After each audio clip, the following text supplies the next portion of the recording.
Bonjour honorable. Bonjour. Peut-on savoir les raisons qui expliquent que l'UPG ne s'est pas présenté à l'élection présidentielle? Nous avons toujours expliqué aux journalistes comment l'UPG et un certain nombre de partis fonctionnent. Nous appartenons à une structure qui s'appelle le CEPAD. Et la règle que nous avons établie était que le moment venu, chaque parti désirant participer aux élections devait déposer le dossier de son candidat auprès du médiateur afin de sa transmission au Conseil des sages. Et c'est le Conseil des sages qui prenait la décision de présenter le candidat. Et que cette décision n'était pas critiquable, ne pouvait pas être remise en question. C'est une discipline à laquelle nous avons adhéré librement, volontairement, et on l'a appliqué, ça marche. Et c'est M. Gandhi qui a été choisi par le collège des sages. Voilà.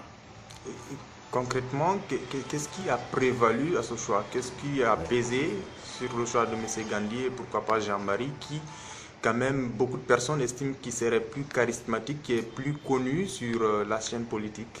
Ça, c'est votre sentiment, qui est différent du sentiment du collège des sages.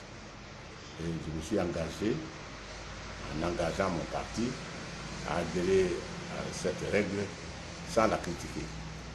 Donc, si je réponds à votre question, je me trouverai en dehors de la discipline librement consentie. Il n'y a aucune raison pour que je renonce au respect de cette ligne de conduite. Voilà. On remarque quand même que c'est quand même assez nouveau que des partis issus d'une région consultent un conseil de sages pour choisir le candidat. Pourquoi ça, cette fois-ci? Ce ne sont pas les partis d'une région. Ce sont les partis dirigés par des forestiers. Ça ne veut pas parce qu'il n'y a pas un parti en Guinée qui soit exclusivement composé, dont la direction est exclusivement composée par les ressortissants d'une région. Alors des partis issus d'une région. Voilà.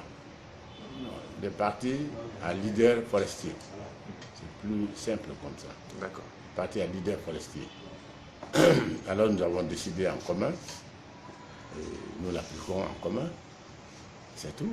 Moi je ne vois pas d'inconvénient à ça. Et il appartient maintenant à M. Gandhi de ne pas décevoir le conseil des sages et les militants des partis politiques qui sont concernés par cette décision.